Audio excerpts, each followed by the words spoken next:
All right, let's get right into it. We're doing a deep dive today on Seneca's On the Shortness of Life.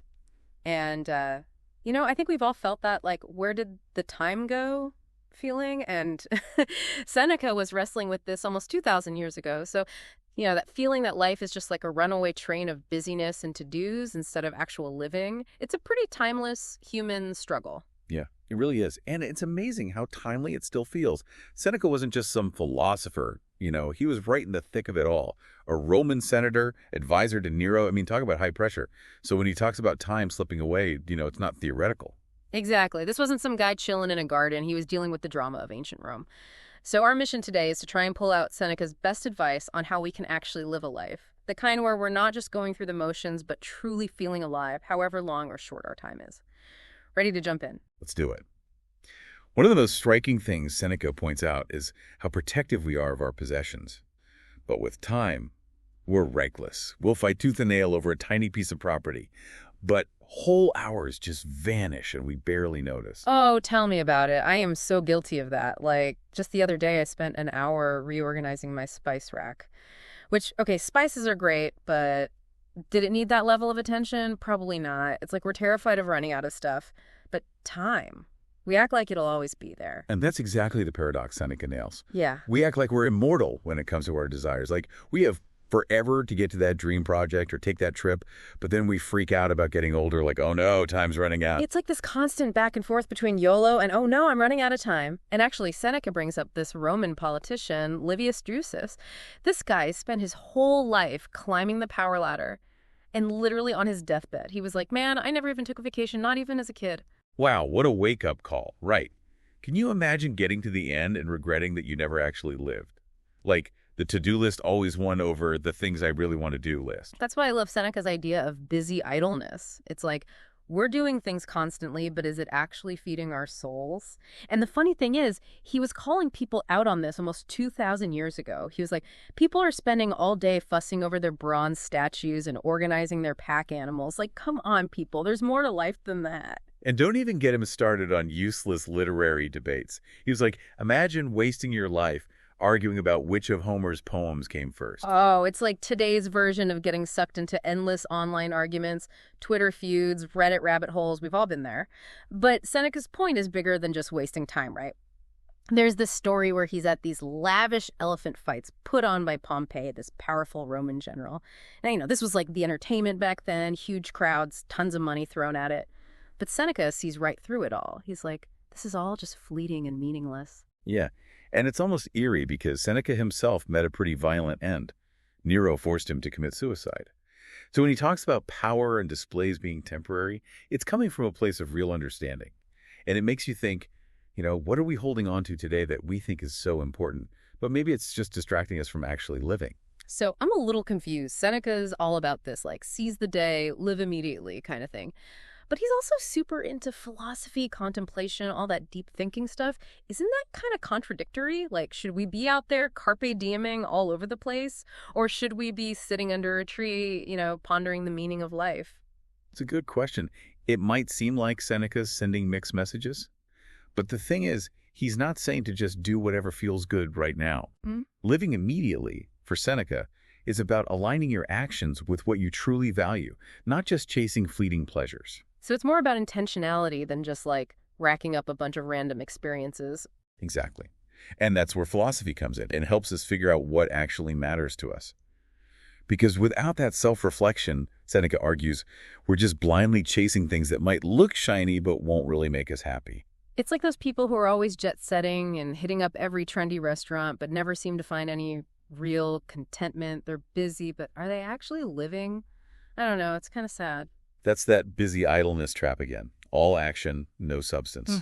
But Seneca had this great analogy. He says, we need to drink quickly from the stream of time. I love that image because it captures how time's always rushing by, like a river. We can't just dip our toes in. We've got to fully immerse ourselves. Okay, I'm with you. So how do we drink deeply, as Seneca would say? What does that actually look like? Well, for Seneca, one of the most important ways is through meaningful relationships.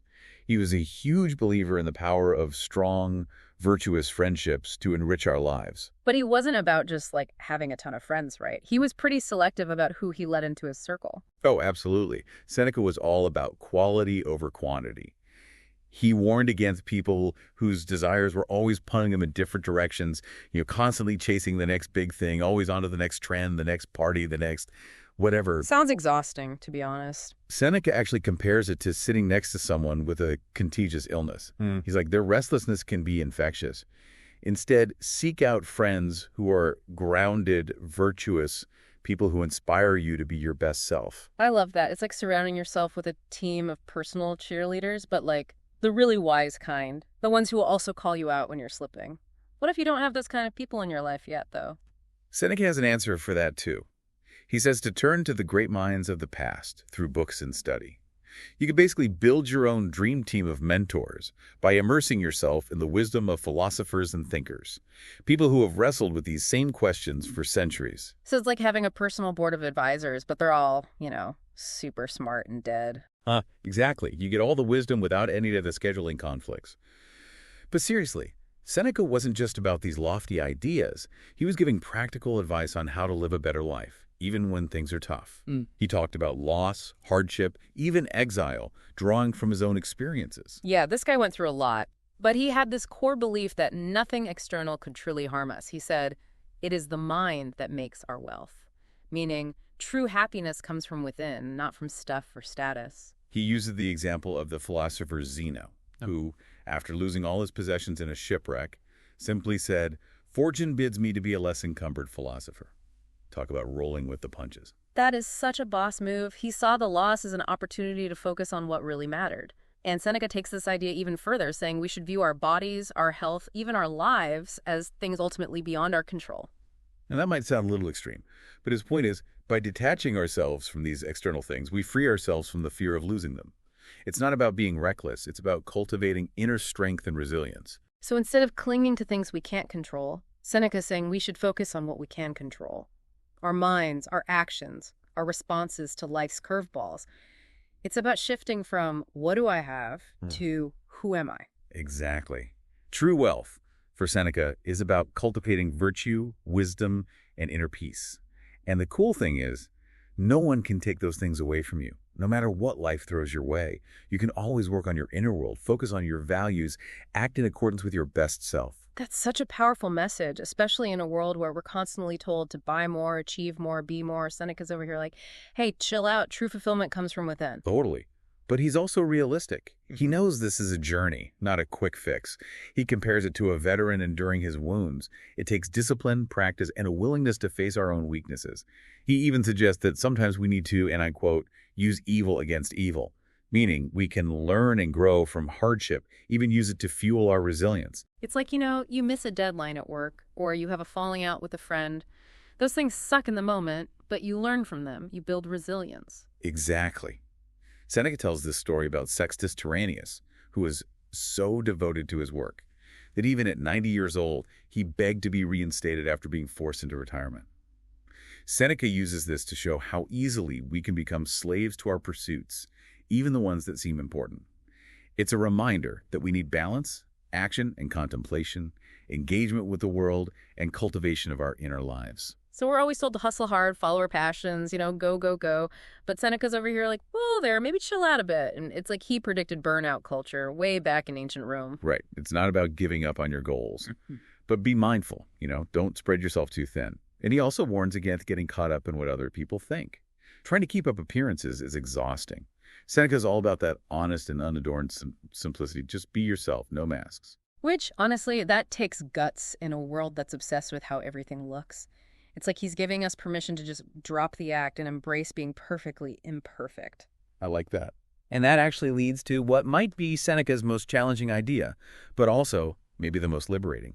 He says that by facing the worst that could happen, we actually take away its power over us. Wait, really? Isn't that like a recipe for a panic attack? Should I just sit here and mentally rehearse every possible disaster? No, not quite.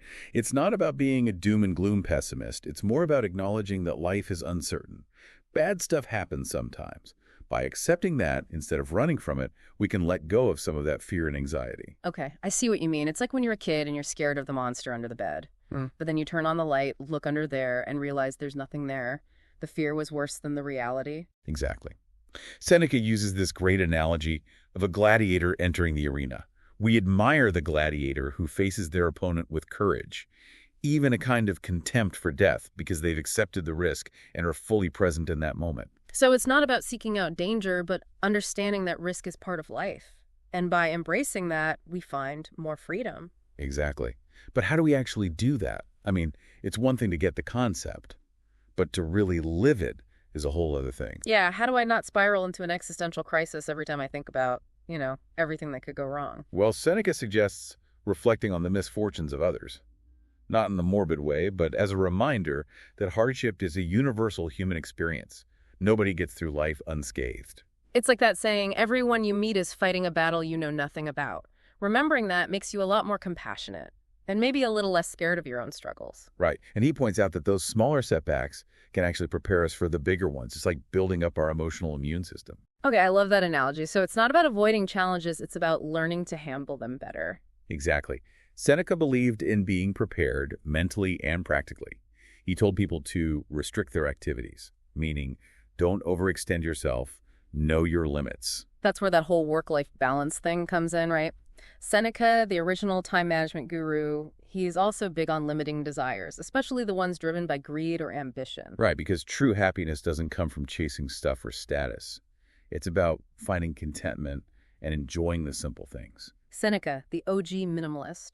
So it sounds like his philosophy is all about finding that balance between acceptance and action, accepting what we can't control, like death or bad luck, but taking responsibility for what we can control.